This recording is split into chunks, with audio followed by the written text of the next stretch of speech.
everybody. Welcome to Literary Lushes. We're your hosts, Samantha and Megan. And today we're going to be talking about Deck Z, the Titanic, Unsinkable, Undead. What a scary name. Which is perfect for today's Halloween episode. Yes, and we are so pumped to have the authors, Matt Solomon and Chris Pauls, here with us today. Welcome, guys. Hi. Thanks for having us, Thanks Lushes. a lot. We're really excited, and thank you guys for responding to our awkward Twitter requests. So yes. We appreciate it. Our drink video, by the time this episode airs, our drink video will have gone up where you will see we are just out in our 5-minute makeup for zombies, and we're drinking zombie cocktails in skull glasses. In skull glasses. Cool. Yes. Yeah, and all listeners should be sure to stay tuned to the end of the podcast when I unleash my Rick Sanchez drunk burp. Oh, I can't wait. Pickle Rick. Gotta get that parkour. Did you see they aired the trailer for the next season? No. Mm-hmm. I'm bummed it's only going to be 5 episodes because jackasses. I know. Oh, I don't want to tell Ray that. He's going to be so sad. Did you guys see the trailer for the new season? I haven't seen the trailer, but I knew one was coming, so yeah, looking forward to it. Yeah, they admit it. They're like, it's half the season you deserve, but only as much as we could get through or something like that. So they admit it in the trailer that they suck. So. Aww. Anyway, all right. So on to the book. This book was actually recommended to us by my boyfriend, Mike. He was like, "Oh, you guys need a book recommendation? Deck Z, it's Zombies on the Titanic." Mike. Yeah, Mike. Yeah. And so, it was definitely when they were like, "Here, look at this book," and I was like, "Oh, this is different and this is interesting." And so, I also was very curious to see which way you made the zombies, because I know there's a few different ways that zombies can go and how they're created, and then if they're fast, if they're slow, if they're intelligent, or So I was very curious to see how they were going to fit with the whole Titanic, because everybody's heard all of the stories of the Titanic, and so this was a nice different twist on it. What is the Titanic? It's a big old ship that was coming to America, and they called it Unsinkable, and then it sank. Why it's the ship you know, the story you don't, and I think Chronicle marketing department might have written that. I'm not sure. Nice. I mean, I've been telling people it's historical fiction, so I'm not entirely wrong. You're right on it. I mean, I guess it's based on history. Yeah. No one can say that it's not completely accurate. I'm pretty sure, and Matt, check me if I'm wrong here, but wherever we're describing in the ship is an actual place in the ship. So it's you can pretty much trace your way through the actual ship where all these events that we describe occur. Nice. Oh, cool. And I did some research, and by that I mean I watched the movie Titanic 15 years ago when it came out. Mm-hmm. So I'm pretty sure it was more than 15. Shh, I feel old. It's fine. Anyway, I watched the movie Titanic when it came out. So clearly I know everything there is to know about the Titanic. And I remembered some of the names from the movie, which are also in the book, which makes me believe that they were actual people and passengers on the ship. So I was going to ask you guys that how much of what was in the book is actually based on history, barring the whole If there's anything that there are more fanatical people out there about, more fanatical than zombie fans, it's probably Titanic people.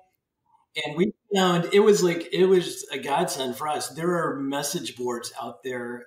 What's the Encyclopedia Titanica? You can ask them questions about silverware. We did ask questions about, if you were on the second class dining room on the 4th deck on a Tuesday, what would the china pattern look like? There were people that knew. They were obsessive about it. And so we had a crazy wealth of ready-made research for us whenever we needed to describe a place or learn more about who was on board where.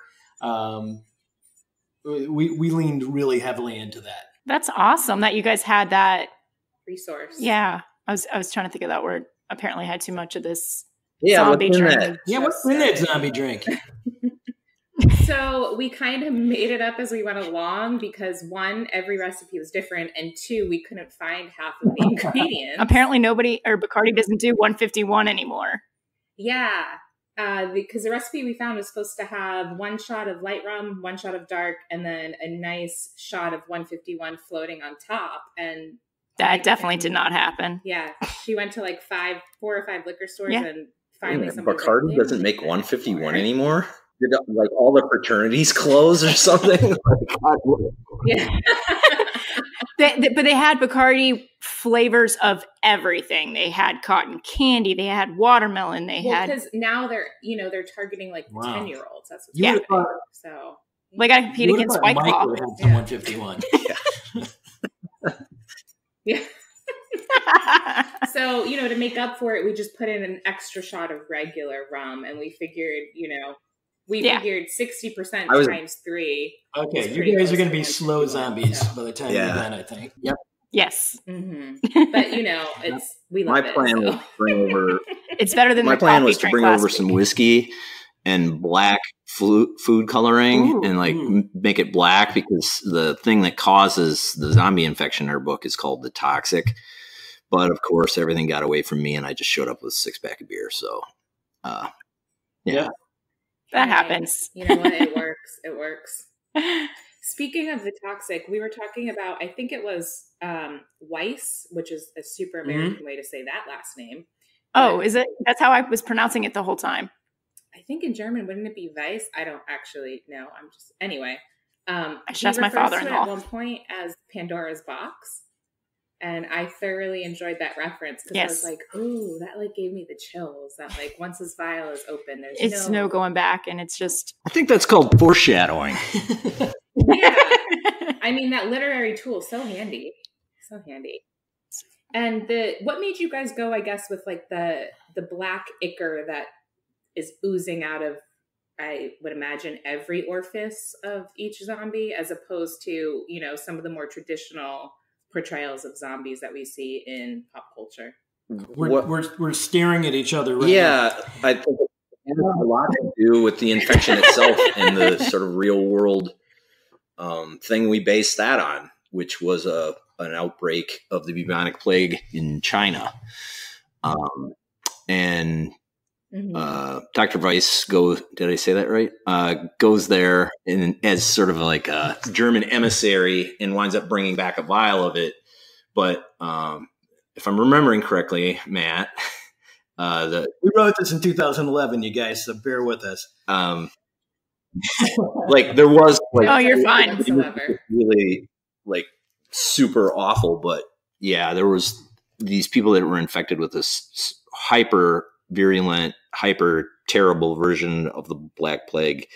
Basically had a lot of black pus. There's a video out on YouTube that I would imagine is still floating out there that was a book trailer for Deck Z, and it has some actual imagery in that trailer, I think, or at least we had it in there at one point, of people who suffered from this terrible plague at around the time of the Titanic. And when we found that in doing some of our historical research, it felt so similar to what might cause someone to become a zombie that we thought, that it was another good way to, put some stakes in the ground in terms of basing it on something real and then just kind of taking it off into strange territory. So, were you able to eat after watching that video? Pictures. It's nothing too gross, but I mean, you get it's pretty immediate. You're like, whoa. Oh, okay. Yeah. Yeah. Even reading some of this, I was like, gosh, I couldn't even imagine. And because you guys do reference the plagues and different things, and I'm just like, I couldn't even imagine living through something like that. And then you guys did an amazing job describing. So if that video helped you guys, kudos, because that was pretty awesome. Yeah, it was very vivid. Mm-hmm. The descriptions of just black ooze. Yeah, out of the and eyes I was like, okay, I can see this. And and we liked how in the book, it's like when they come to the realization that, okay, we've closed all of the doors. How is it's spreading? And then you know what's funny, because as I'm reading this, I'm like, how is it spreading? And I'm like, is it an airborne disease that only affects certain people? And so like, I'm going through thinking about it. And then of course, they kick the rat, and I'm like, oh, they did that foreshadowing thing you guys like to do with the rats, talking about them earlier in the book, and with the fleas. And I was like, oh, and that is how a lot of the other plagues were carried. And I was like, that's ingenious. And you can't stop it because they're everywhere. That was just like a really good intersection of sort of real world Titanic stuff and real world bubonic plague stuff, where like on the Titanic, as it was beginning to sink, like all the rats just like took off running, and people like, I think the story is they like sort of followed them because they like run away from the water, right. You know? So yeah, like it all just kind of dovetailed together in a very terrifying and horrible way. Well, and I think they say that's true too about like tsunamis, right? That like all of the animals will see higher ground. Yeah. If I see these animals start running, I'm like, I'm going to go the same way as they are. They seem to know a little bit more than I do. Yeah. No thanks. Just as a totally random tangent, because I'm looking at Megan's copy of the book, and I don't remember where we got ours, but on my copy of the book, on the top of the binding, there is a black splatter mark. Are you sure that's not? And yours doesn't have it. And I was like, oh my gosh, what like a great marketing thing is that, like, you know, along the spine and stuff. No, but mine's like on the top of the book. No, mine's on some of like the beginning of the chapters. But now I think it's just whoever sold us the book maybe took a Sharpie to it. But, you know, it was a nice addition. So I got mine online. Yeah, they were, you know, I mean, I'll just put in a little plug for Chronicle. Like they were really good to work with, and they were just helpful at every turn. And, you know, I think it's a cool cover. I just think they did a great job with it. I don't know, Matt, how you felt about it. But. I don't know exactly the origin of the different versions of the book. I do know that this was a little bit of a surprise to us that at some point before the book was published, Scholastic got a copy of the book and decided, like, let's make an edition of this to sell at middle school book fairs across America. Oh my God, book fairs! In middle school? Oh, yeah, they sold it to middle schoolers. I have... It's historical fiction. But you know what? Actually, middle schoolers, I could see. Yeah, you know, like that little, like little newspaper kind of like advertisement you get when you're in 5th grade with all the books you can order. I've got a copy of the one that's got... It's like Curious George and Us. Yeah. It was a very strange turn. So there's a whole run of the book that has the Scholastic imprint across the top of it as well. So that's so awesome. It teaches kids good hygiene. Yeah. And that's how we became YA authors. Yep. Actually, I kid you not, after I finished reading this book, one of my coworkers at my other job was sick. She stayed home for 2 days. And my coworker and I, we're not germaphobes by any crazy stretch, but when we heard that, we were like, so who's bringing the bleach in tomorrow? And sure, I kid you not, today, before we left, we wiped everything down, all the phones, all the chairs, all the door handles, because we were like, I'm not. People are filthy. Yes. I'm like, I'm not catching this. And then this book just made me even just a tad bit more paranoid. Just like, no, I don't want to. This stuff spreads too easy. So what made you come up with the idea to do a book of, what if there was a zombie outbreak on the Titanic? Well, yeah, like this isn't nearly like as sexy a story as well, basically we didn't come up with the idea. Chronicle did. They had the idea, and they contacted our agent, or agency, I should say. And then word got to our agent that they had this idea and they were looking for someone to execute it. And we got recommended for the job. And then the pitch process happened, where I'll let Matt talk a little bit about that. We were not, I mean, it wasn't a situation where someone came to us and said, here's a contract, write a book. We were competing to get the job to write the book. And we actually pitched 3 different versions of the Updeck Z, one pretty similar to the one that you hold in your hands, and at least one other one that we did as a straight up comedy. because when we heard zombies on the Titanic originally, we thought it sounded hilarious. And that I would read that. I was like, is there a way I can get a copy of that? Yeah, it's a really dark comedy, and we pitched kind of a straight up, almost like parody of the Cameron Titanic movie that had zombies. Yeah, that one in it. was a good one. In addition to, I think we described the one that actually got made. I think we kind of described it as Alien on a boat. Yes, I could totally see that. Alien on the Titanic. Yeah. Well, just to kind of add on there, sort of our approach to the comedy aspect of it was very much informed by what Matt and I do. We're both contributing writers to The Onion, and I'm an editor at crack.com. So we traffic in that stuff most of the time. So we just figured, since they were considering us for this, that's what they wanted. Of course they want a comedy book. Yeah. And that's kind of what I was expecting, because I was like, I'm pretty sure these guys write for The Onion. This is going to be fucking hilarious. And now that you say that, I'm like, oh. And there was still some hints of dark humor, but it wasn't just a complete satire of. Yeah, no, I mean, it's definitely a horror story. There's definitely an alternate universe in which a black comedy version of DEXY exists as well. I'm going to just recommend that right here, right now. Maybe you guys should make that into a musical.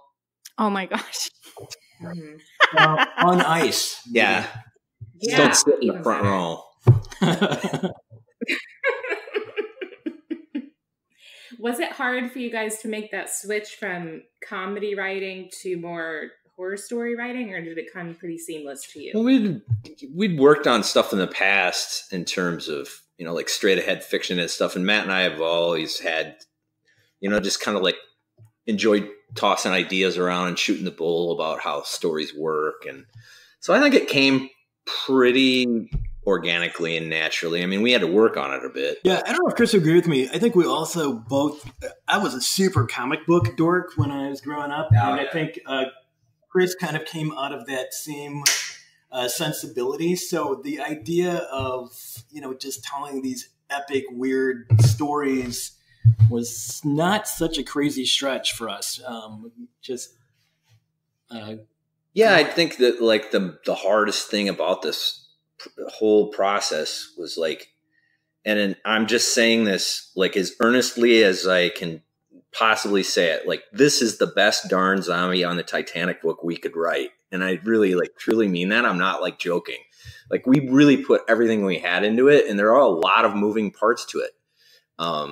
There just are. I think that the sort of high concept idea of the book is both a plus for it and a negative, because I think it's a plus in that people can very readily sort of latch on to what it's about. I mean, zombies on the Titanic. So immediately, it's like snakes on a plane. You know what you're going to get. But on the same token, I think it also sort of sells the story just a hair short. I think there's more to it than that. And that's the part of the book that I'm proud of. One thing that was fun about writing the book is that what we tried to do was stay as close as we could to the actual events of what happened. I mean, almost hour to hour of what happened on the Titanic. But we just came up with stuff. You think why this happened at this time, right? But there was really an alternate secret history of the Titanic that you don't know. And so that was really fun, actually, to try to marry what really happened with in horror genre. Yeah, and it worked out pretty good because there were just a few real head scratching events that went on in terms of the real Titanic. Why did the boat begin to pick up speed in an area where they knew there would be potentially icebergs? Well, if you read our book, you'll know why they did it. Yes. Zombies. It's awesome. Which is a way better reason than it is. Yeah. It makes way more sense. Mm-hmm. It's and I loved how I don't know, it was just they're F the captain. I'm just gonna do this because if I think we can get there faster, and it just seemed very realistic. The two Ismay, something with an I. I don't know how to pronounce it. J. Bruce Ismay. Real guy. Yeah, he's kind of our Isn't mustache it? twirling villain. Yeah, I felt that. That's how I pictured him, with one of those like sweet handlebar mustaches. Oh. Yep. Mm-hmm. And then just, yeah, I was like, oh, you jerk. Just listen You to the doo-doo captain. What are you head. doing? Yeah, that whole scene where the captain is like, slow down. And he's like, oh, absolutely. Everything is peachy keen. And then he up pulls here. the phone out and everybody's just like, oh, okay. Like, I'd have been like, yeah, clearly he didn't want what was really being said. And I'm going to do the opposite of what he said. Yeah. So, I don't know. If my memory serves me correctly from James Cameron's Titanic, which I'm pretty sure is accurate, maybe? I don't know. No, that is so... They both could have fit on that door. I don't care who you are. They could have. Science says no. Get on the door. Then, you know what? Then they could have taken turns. Right. Well, Or one could have like Or been kicked. halvesies. or they could have kicked to a lifeboat that was half empty. I Right? don't know, just an idea. I feel like that was just, she was just being spoiled. Well, she was from first class. Yeah, she's like, wait, I'm going to survive. He can't survive. I can't have this. Anywho. I literally have not seen that movie since it came Yeah, out. Me no, neither. me neither. I'm just going purely on like 5th grade memory. I'm going based off the arguments online that you see where people are going back and forth. And like for a while, he wouldn't actually comment on it at all about the doors. And I think he just did recently. He said it was like impossible because of like science. But didn't Mythbusters like... I think, maybe. I don't know. Anyways, about the much better story, your story. I'm just looking forward to the next Terminator movie. Yeah. Yes. I'm actually looking forward to that too. So I guess speaking of Rose being a first class biatch, there was like some strong class division in your book as well. And I know you guys said you went to Encyclopedia Titanica. So did you guys get a lot of that class division from there as well? We did. I mean, we actually had there were rosters of the actual, like everyone on that boat, where they were. But there were real. I mean, Cameron's movie is pretty accurate. There was, if you were on a certain deck, you had a very different experience. Your survival rate is just like plummets the further down the ship you go. Right. Yeah, that's like a doc. Those facts are all like well documented. I think in first class, like something like 60-some% was like the survival rate. I don't know those stats exactly, but they're really stark. By the time you get to third class, your chances of getting out of there were dramatically reduced. Which is insane to think about these days. Yep. But... I would have not been on the top deck. Oh, no. Me neither. I'd have been with the rats on the bottom. I have student loans to pay off. I would not have been able to afford a first class ticket. So I really like the character of Lou, also known as Louise. I did like her. She was spunky. I liked it. Mm-hmm. And I liked her struggle with femininity, which I know you guys wrote the book a while ago. But I got a really good chuckle about how she was dressed in boys' clothes, and Weiss thought she was a boy, a newspaper selling boy, and then a little newsy. Yeah. And then she's like, "Oh, my mom's making me wear this like stupid dress," and she ends up being essentially like the hero of the whole story. Yeah, she is. So little Dexy trivia. Big reveal here. Like this has never been told because we've actually never been interviewed before. I don't know how many. Yay! Mercy! The character of Lou through like the first 7, 8, 9 drafts of the book was a boy. Oh. And I think it was Chris's idea. I don't remember why, but we were the character just didn't feel quite right to us for some reason. Yeah, we were getting notes that it wasn't working, and then we just thought, what if this character was a girl? And as soon as we did that, she just came to life. It all kind of fell together when we made that switch. She just started speaking. You know, it's a weird, goofy writer thing to say, like, oh, the character just kind of spoke through me or whatever. But she just came to life on her own. Once we didn't know that she was a girl, and when she told us she was a girl, then everything just kind of snapped into place. And I think she's my favorite character in the book too. Well, props to you guys for not assuming her gender until she was ready to tell you. We were like so far ahead of that curve. Yes, you were. Go. I love the whole squash thing where she went up there and she bet just because she was just like looking at it and she was like, she wasn't just looking at size, like she was paying attention to the way people were standing and walking and how they care, just like taking all of it in. The guy who is better, but he's like fatter or something. Well, he was much bigger. He was just taller and bigger, and he was the pro, whereas the other guy was one of the boat workers, like the guys who constructed the boat, and they're all like, no, there's no way. And she's like, I don't know, he seems pretty spry. I feel like he's going to end up tiring the bigger dude out, and he did. And that later gave way to, like one of the things I felt like we could possibly be criticized on, but I thought just absolutely in a book about zombies on the Titanic, you absolutely have to have exploding squash balls. Like, oh my yes, God, I loved fun. that. Yeah, that was I so laughed out. Imagine. I laughed out loud so much during that. I had to like put the book down and just sat there. And I was like, oh my gosh. Well, I was like, where the hell is he going? Is he really going to pansy out right now? I was like, a part of me was like, there's no way he's pantsing. He's not that kind of guy. There's no way. And they're even saying no way. I'm like, he's doing something. I don't know what, but he's doing something. I mean, what a fun flying projectile. Yes. Yeah. I don't know, but I put that in my knowledge for if there's ever a zombie apocalypse. File that away for later. I did. They already think I'm crazy enough at work that I'm like, oh yeah, no, I'm totally doing all these things. And they're just like, why are you thinking of things like that? I'm like, because who doesn't? Yeah, we do. My boyfriend and I, we do the same thing. I like to tell people we're budget doomsday preppers because first of all, we live in Florida, so an underground bunker just would not work. No.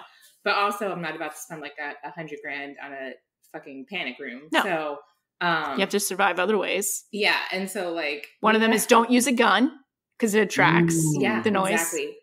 And also limited ammo. Hello. Yeah, you use a bow and arrow. You take that sucker right out of the zombie's head after you shoot him and kill him, and then you really got thought this through. Yeah. Yeah. We did just a bit much. Have a lot of spare time. Not enough to be a contributor to Encyclopedia Titanic. No. But I don't know. You might be able to be a Walking Dead writer at this point. Or whatever we're on. We stayed away purposefully from Walking Dead and all zombie things while we were working on this I had book. never even seen Night of the Living Dead until after we were done writing the book. Like, I just stayed away from it all. That's awesome. That's insane. Yeah, I didn't want to. That's awesome because then you're like, I don't want anything. Yeah, I didn't want it to seem like we were aping anything. I had seen, what's the Danny Boyle one? Like where the guy wakes up 30 days or whatever. 30 days. No, that's the vampire one. That's the one I was thinking of too. But anyway, like I had seen that one in theaters, but I just, we tried to stay away from it all. We definitely we created kind of our own zombie Bible about when you were talking earlier about and that's fast or they slow, but we had a document where we kind of made the rules of our zombies, what their abilities were, what they could do, what they couldn't do, how long they could live, but then we just needed to be internally consistent, but we didn't want to steal from other people's zombies. It even gets down to like that etymology of the word. Like we had to look and see, did the term zombie even exist in 1912?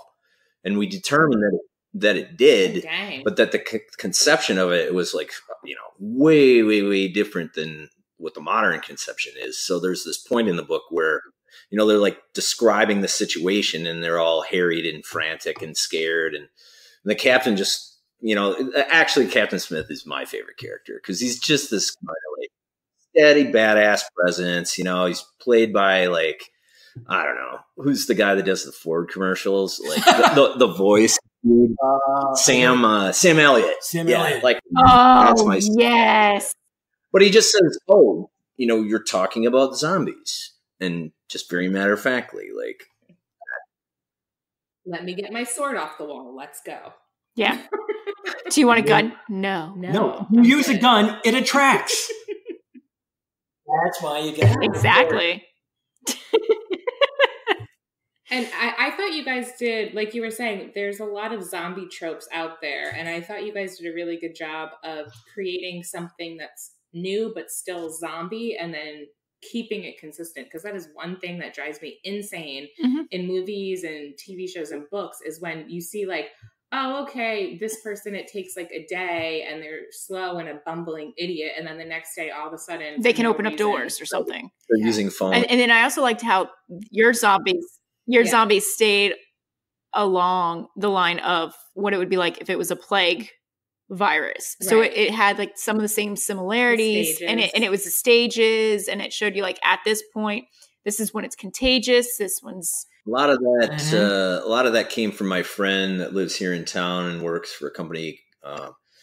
He's a biotech guy, and I basically went to him and talked to him about like what we're going to do, kind of like what we needed to sort of accomplish. And the first thing he said is like, you need a good vector. Like, you need a way to transmit the disease. And so, yeah, we had some conversations with him. And Matt and I always say, like, when we deal with any of this stuff, we just always want to have kind of like one toe in reality. That's all you really need. And then as long as you have that limited kind of basis and you stay consistent with it, as you point out, then you can pretty much go wherever you want. And I felt like, this book does that, because it stays very true. We set up these, like Matt said, we set up these parameters early, and then we just stick with them. And eventually it gets to this tipping point, and, that's the part that keeps you reading. Yeah. Oh yeah. I think I read this book in like, well, cause I had, my daytime job, so I had to go to bed, but I think I read it in like 2 days because it was that entertaining. I read it in one night. Yeah. Okay. Overachiever, whatever. I took it with me to jury duty, and I got a lot of interesting looks. You took it to what? Jury duty. To what? Jury duty. Why did it sound the first 2 times? It sounded like you were saying something not like jury duty. I don't know. Was that just my end? It sounded like it's because you're on zombie number 4. But yes, I took it with me to jury duty. Yeah, that's how you get people not to sit next to you, like the old people who are coughing gross, like who actually might have the plague. That's the thing. There were so many people who were sick with their cough drops, and I'm reading a book about like the bubonic plague turned zombie apocalypse, and I'm like, get me out of here. You're right. I'm going to stop with this rum. I'm going to put this to the side. Okay. How are you guys doing on your beers? Good?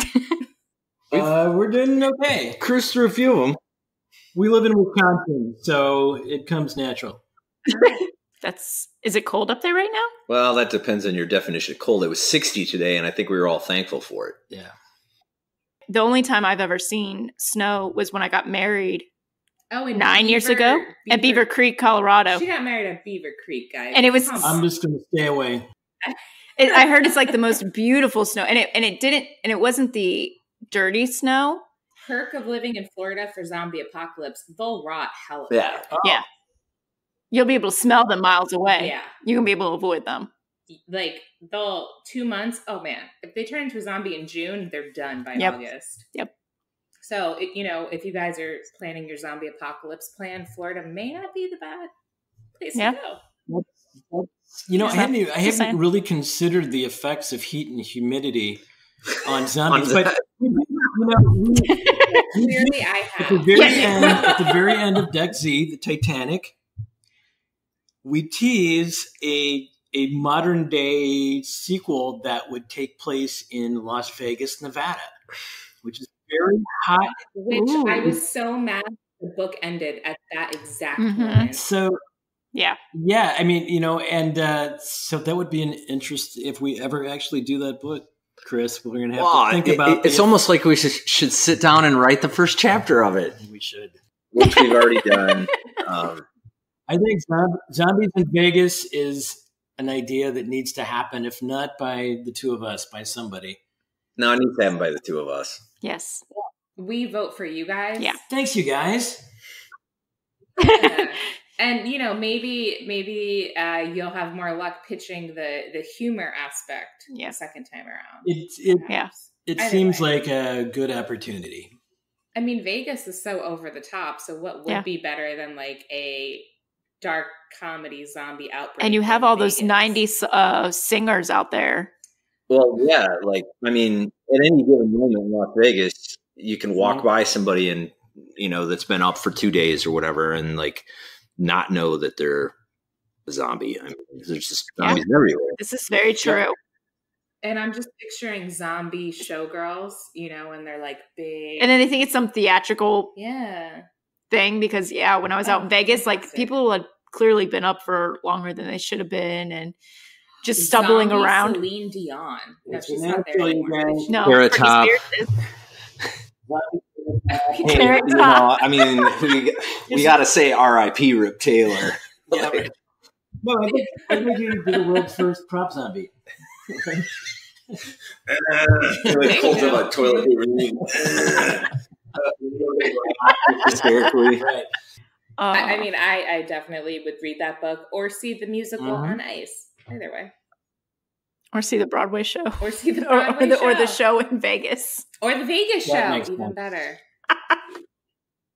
Yeah, you guys could do a 2-year engagement. It'd be great. And you get to live there and then deal with all that fun stuff. You get to go to the Mark Wahlberg restaurant.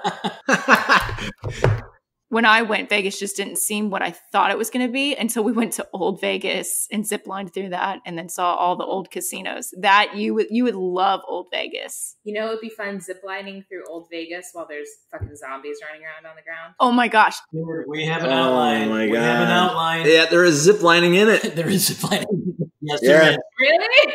Yes, there is. I was like, if you need pictures for examples, I totally bought the pictures of us ziplining through Old Oh, you Vegas. got to buy the pictures. Yeah. I also like the idea of setting a zombie book in a theme park. Yeah. Yes. Yeah, Disney World. The all Haunted the Mansion would be for real haunted with zombies. Splash Mountain, think how cute those pictures would be. Oh my I gosh. think Small World, you can have zombies of different, from different parts of the world, representing all of the undead children of the different continents. How cultural. It would be Mhm. it'd be very PC of you. Also horrifying. I mean, I'm fully on board with that. You guys could just make it a trilogy. Okay. I hope you name a character after us. We'll be the drunk old ladies, like in Jurassic, was it Jurassic World, where you see Jimmy Buffett in the background running With the double-fisting two his margaritas? That's that was gonna the be us. first thing I saw in that thing, and I was like, that guy's running with 2 margarita glasses. Good for him. For him. I'm like, he paid $30 for each of those margaritas. We will definitely try to include ladies running, holding glasses of rum. There we go. That's all. You know what? Mission accomplished. I'm just gonna retire. Yep. Well, do you guys have any, besides The Onion and Cracked articles, do you guys have any other literary works on the horizon? I'm working on something now that I'm still like in the idea phase of and sort of putting together, and I'm kind of leaning on Matt as a soundboard for the story I'm trying to build. So yeah, I'm like working on that. Continue to work at Cracked. Continue to work at The Onion. I run a monthly column for Cracked.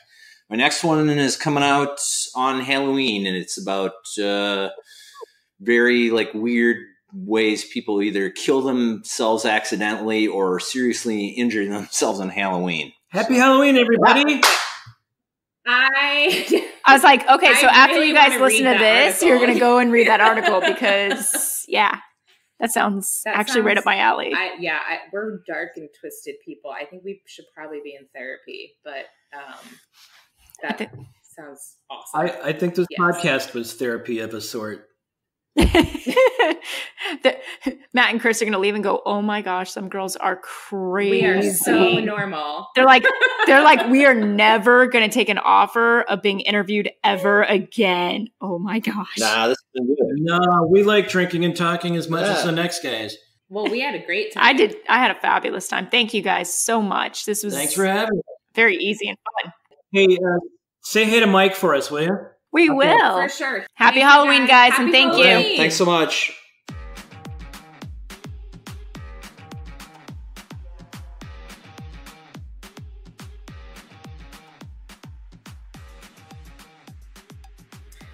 All right, everybody. We are excited to have our first author spotlight segment, which we're still in the process of coming up with a better, catchier name. Yeah, with a cute catchphrase or something. But for now, author spotlight segment. which stands for ass. So that works out, I guess. And we are here today with Jason Guinn. So welcome to the first ass segment, Jason. Thank you so much for joining us today. Thank you. I'm thrilled to be your honorary ass for this evening. I didn't really think about that acronym until I said it out loud, and I'm like, we could have thought of something better. It's actually really good. I like that. That we should keep it then. Yeah, keep the ass. Megan's like crying. So, and I'm not going to cut any of this, just so you know. That's awesome. That's great.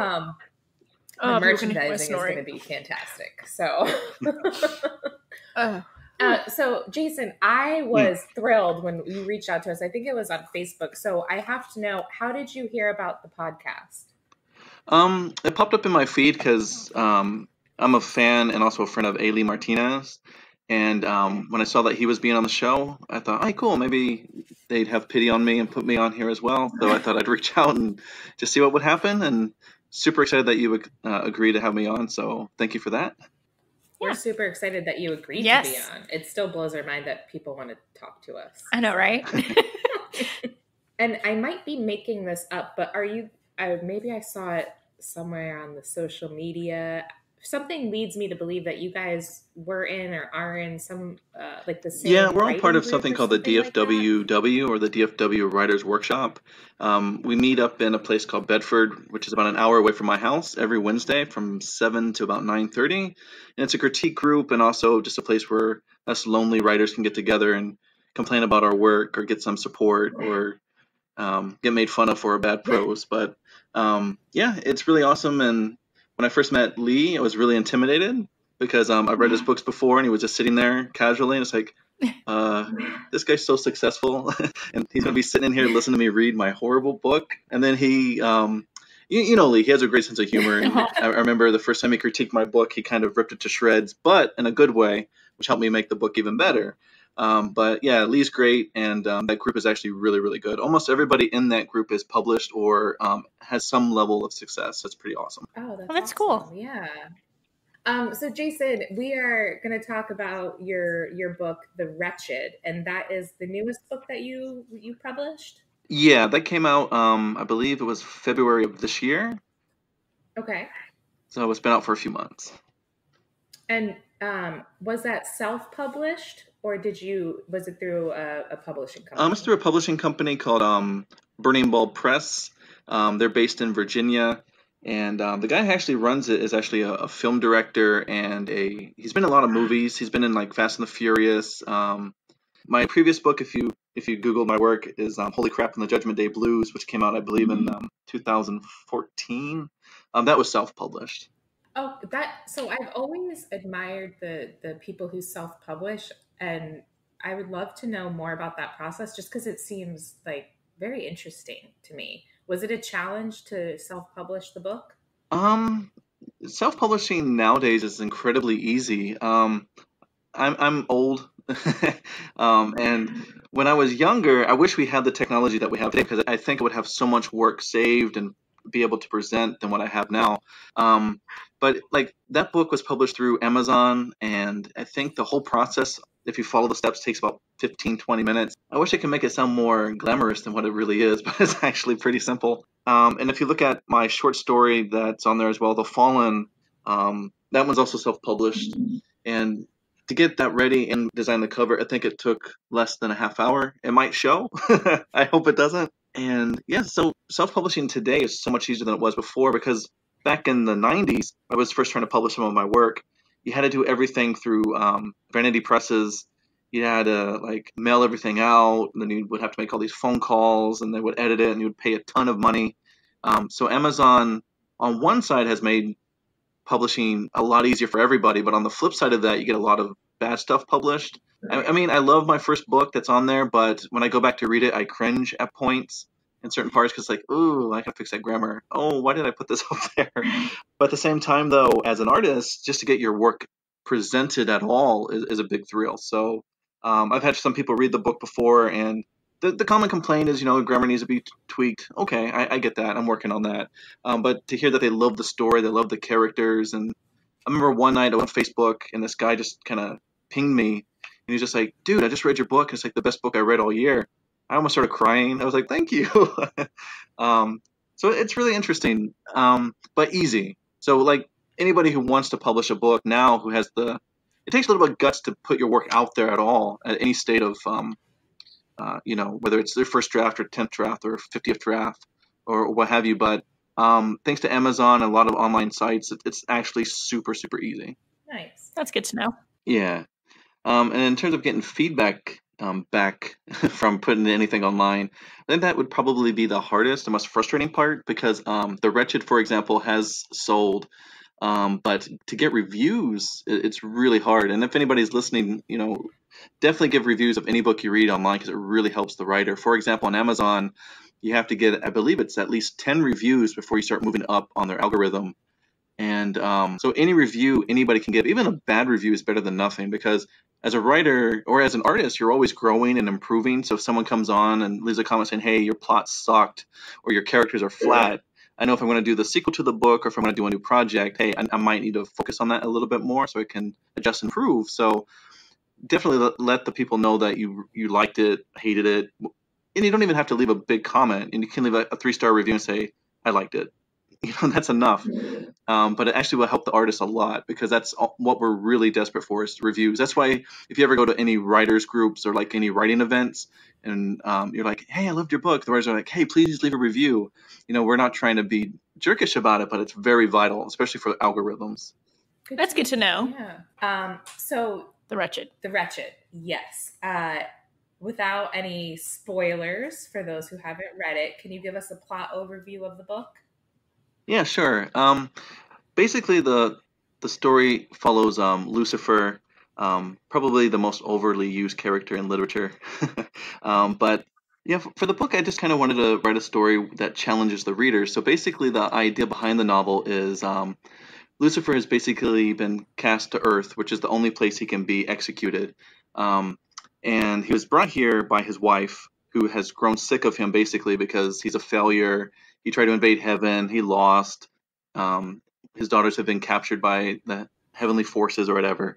And so she's just sick of him. And so she decides to shack up with one of his generals. And so he's cast to Earth. And on the night he's to be executed from some earthbound deities known as Ananites, Lilith, who's the first wife of Adam in Judeo-Christian mythology, comes and kills him. And she hates his guts. If you in the book, she's always beating him up, making fun of him, all kinds of things. They have a really good, like, the 80s buddy cop feel, where like one is serious, one is like overly aggressive, one is calm, kind of dynamic. And basically what happens is he's taken to a warehouse in Tucson, Arizona, and he's basically given a choice. Either we can kill you now, or you can help us rid the world of evil, because of he's Lucifer, so he put everything in place on Earth to manipulate and destroy humanity. So he knows where all the demons are. He knows where the bad guys are located. He knows their plans. So he's very vital. So he's basically given the choice: either we can kill you now, or you can help us purge the Earth of this darkness. And he basically agrees to work with the forces of good only because he wants vengeance on his wife and those who betrayed him in hell. But as the story progresses, you get to see his character grow and change from being just a maniacal villain to kind of sympathetic. And you also get to see what drives him, why he turned against God, and why he's fighting so hard. And then, of course, the cast of characters around him are all people who are hellbound eventually, but are given also a chance at redemption. But to be redeemed, the first rule is you can't go back to your sinful ways. And the second thing is you have to it's so hard to explain, but to basically work to with Lucifer to cleanse the world of evil. So the whole novel is kind of an allegorical of the idea of forgiveness and the price of redemption, but kind of put into a dark action comedy with horror elements. It also reminds me of John Dies at the End, the book and the movie, except maybe not like essentially a giant acid trip, which is, I'm pretty sure, where the plot came from for that. Yeah, I can definitely see the parallels with that, because John Dies at the End is fantastic. I think the difference would be, instead of using aliens and interdimensional beings, it's more of traditional Judaistic mythology. So, Jason, I think you have a great story, and I can't wait to read it. And it sounds like definitely something that's up my alley that I would enjoy for sure. Is there a reason? I noticed it takes place in Arizona. Was that just because you're familiar with Arizona, or is there like a deeper or mythological reason why that's kind of where it takes place? I'd like to wow you with it being some kind of deeper meaning, but actually, the reason I picked Arizona is because I wanted kind of a Western feel to it, with a desert, and kind of have that kind of dirty, gritty feel to it. So that's kind of why I picked Arizona. I've never been to Arizona. I Googled a lot of it and used Google Earth for most of the locations to make sure I described it correctly. I just really enjoy Arizona. In fact, the last novel I worked on that's unpublished also takes place in Arizona. So maybe one day I should actually get out there and take a look around. You sent us a Spotify playlist. And is that specifically for The Wretched, or is that for your books in general? And how did you come up with the idea to create a playlist? I'll start with the idea because I think that's a little bit more interesting than some of the other things. But the idea came to me when I was again, I'm older. So in the 90s, there's a comic book that came out called Scud, the Disposable Assassin. And it was a bizarro kind of comic book where basically there's a robot who you pay for his services, and once he assassinates his target, he'll blow up. And he finds out that he'll blow up if he kills his target. So basically he maims his target, and then he puts it in a hospital, and he goes on other jobs and starts working for this robotic mafia to keep paying on for the guy in the hospital to keep him alive. So I thought that was really cool. But at the bottom of every panel or every page, there would be like a song listing.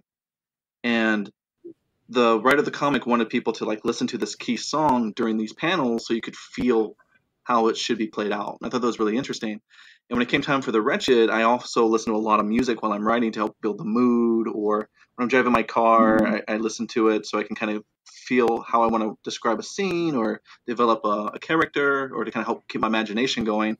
And so I thought it would be really cool if I would share that to the audience. So you can read the book, and then you can go listen to the soundtrack and see what inspired certain scenes or certain chapter headings, or how the scene or how the book flows, or how it's supposed to sound if you put the music.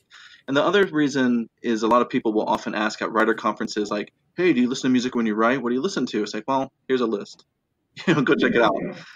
Very cool. Yeah. And Yes. then, if they ever make a movie or TV show, then maybe you could have one of the bands, be playing in the background of a party Which would be scene or awesome. something. Yeah. Right. Oh, yeah, that'd be really cool. So I know before we started recording, we were talking about the genre boxes and how you said that you were struggling with, I guess, what genre your work fits in. And we went with supernatural because it's more narrow than fiction, but, but broader than some of the really niche genres that you could get into as you kind of go down the rabbit hole. So for lack of a better term, we're going to go with supernatural, unless there's something that you would prefer to use. But how did you decide on the supernatural genre for writing? Because it seems like your books, The Wretched, Holy Crap, and The Fallen all seem to fall within that umbrella category. Yeah, I think it goes back to what got me to writing to begin with. Growing up in the 80s, I was very unhealthy. I had asthma, and I was very sickly, in and out of hospitals most days, and very pale, scrawny. And, my brother, as an example, was kind of the polar opposite of me. He was athletic. He played football. He's a wrestler. He played band. And so my whole family was always supporting what he was doing, going to his events, and, just shining the spotlight on him. And then there's little sickly old me in the back corner, like Zelda in Pet Sematary, trying to get somebody to pay attention to me. But what I tried to do was find a way to get my family interested in me. So first I tried art, drawing, but my brother's a better artist than me, so that didn't go very far. And then, again, this is nowadays technology is so easy to get. You can easily film things on your iPhone. But back then, you had to get a camcorder or whatever, but I used to try to make plays, or I would try to do, and then my mom was just this avid reader. And I really thought, okay, if I'm going to get my mom's attention, maybe I should write something. And my mom is a huge horror fan. And, Stephen King, Clive Barker, Dean Koontz, the traditional guys. And I thought, okay, I should probably write horror, because that's what she's into. And I started writing horror fiction or supernatural fiction probably back when I was in the 3rd or 4th grade. Nowadays, I'm trying to branch out a little bit, try some new things. Right now, I'm finishing up a YA novel, which is a sci-fi novel, which is totally out of my element, but I'm a huge sci-fi fan, so I thought, well, I know sci-fi, so maybe I should try that as well. But I've just always had a big fascination with horror. And if you look at Holy Crap as an example, one's good, one's bad. Whoever wins, that's the fate of the world. And I made it very small scale, so road trip story. And then this one, The Wretched, I kind of wanted to ratchet back up again and actually make it this big epic kind of apocalyptic action adventure story. But since that's been done to death, I wanted to try to give it a little bit of a originality to it by adding a lot of humor and adding world cultures and mythologies to it to kind of make it, the end of the world wouldn't just be the Christian mythos of the end of the world. It's going to be encumbering everything that I can find. My interest in the supernatural, it goes all the way back to my childhood, and That's very cool. And your mom seems like a really cool lady. Well, for me, even at a young age, I can remember sitting in front of the TV, watching like The Terminator or something like that, and in my head, I would be narrating the story. And so, even at a young age, I've always felt like I'm a storyteller. And when I was also pretty young, going to church, I would always come home on Sundays and get all the neighborhood kids together, because some of them didn't go to church. And I would sit with them and tell them Bible stories. And when I was in high school, I used to get the younger kids together by the playground and tell them horror stories. So I've always just loved telling stories and seeing the reactions people give. And that goes, like I said, all the way back to my childhood. And going back to that first story I wrote, I think one thing that really helped me stick with it was I had a lot of support from my mom, and a very small reading group of friends who would read it. And also a really cool library staff who would let me actually come into school when it was closed and use the computers and write on those ugly big floppy disks. So I always had that support group. And again, for the listeners who might not be like Aileen Martinez yet, or people who are freelance or struggling to get their first books out, just never, ever give up. And I will never argue that I'm the best writer in the world. I know I'm not. There's people that I know in my writing groups who are a million times better than me at description or characterization or action sequences, but a lot of people that I've known who are great writers stop, and it always frustrates me when I see them give up on their dreams. It's just like, you've got to stick with it. And The Wretched is the first time that I was actually published through a company, so someone else saw my talent and my potential, and that was really inspiring, and that's just led me to keep writing and keep struggling. And I also hear a lot of young writers often say, oh, I don't have time to write. I work 10 hours a day, and then I have my daughter, my wife, and once I get her to bed at night, and I exercise to stay healthy. So I write usually from 10 to 12 every night, and the goal is always to write at least 500 words. And as long as you keep that drive and keep that passion and keep that interest, anybody can be published. Anybody can get it out there, but you do have to have a drive for it. But thanks, Jason. We appreciate it. And it's motivation for us too, because we've been wanting to start this podcast for a while. And then we finally just did it. And yeah, it's one of those things where if that's your passion and your drive and you want to do it, you'll make the time to get it done.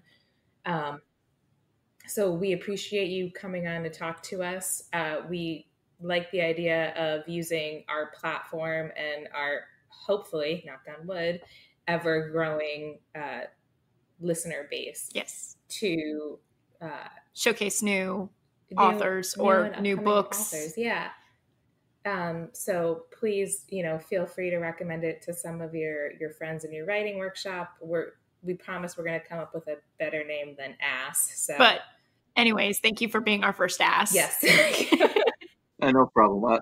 Someone had to be. And I just wanted to mention something. I think it's wonderful that you guys are willing to give the spotlight to young writers, or fledgling writers or people who might just only have one book out, or maybe their first book has come out. Because I think for us, it's very hard to get our message out there and to expand our audience. Again, I would definitely let a lot of people know about this because, again, just to give us a chance to talk and even bring up our book, get a little teeny sliver of light on it is fantastic. So thank you so much for the opportunity to chat with you guys today and to promote The Wretched. And I really hope you guys read it and enjoy it when you do. And feedback is always welcome. Remember, review on Amazon.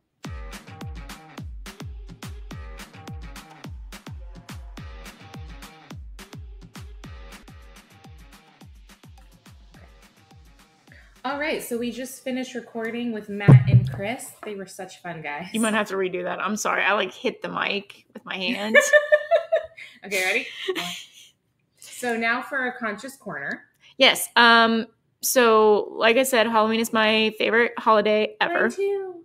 And yes, we have international. I'm sorry. I'm just going to completely cut you off, and I regret nothing. This is going to be the extended version of we're going to have a longer episode. International listeners as of the time we're recording this episode, and we just want to say thank you. Yes, thank you so much. So thank you to all of our fans. Yes, thank you to all of our listeners in the United States. But as of the date we are recording this, we have listeners in Germany, Canada, Australia, Ireland, and the Philippines, and that is fucking awesome.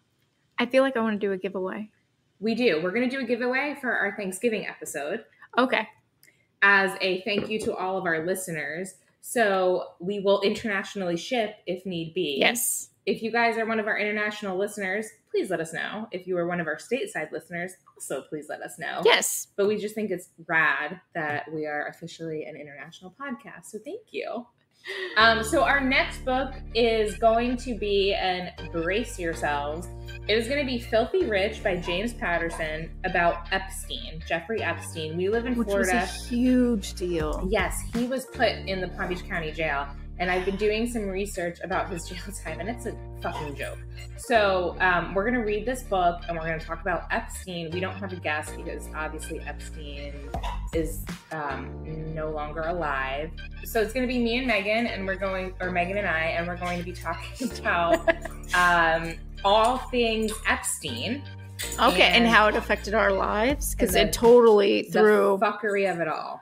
And that episode is going to go up on November 14th, which is, again, a Thursday. And then Thanksgiving, we're posting our listener appreciation episode. Yes. My friend Julie is going to be joining us, and we're going to be talking about Where the Crawdads Sing by Delia Owens. And we're also going to be doing a listener giveaway, so stay tuned for that. Yes, and also, if you haven't seen, we did post the list of the books and the dates for all of our podcasting. So if one doesn't happen to tickle your fancy and it's not in your typical wheelhouse, we try to, be very sparse and pick out different genres. But if one of them you're just like, I am not reading that, then you can go ahead and move on to the next one. And let us know. We're a new podcast, and we've been paying attention to the stats for each episode. Yes. So let us know what genres you prefer. If it's clear that our fan base is all sci-fi, then shit, that's read my sci-fi go-to genre anyway. Mine is sci-fi and YA. Yeah. So let us know. We are open to suggestions. And until then, stay lively with your libations.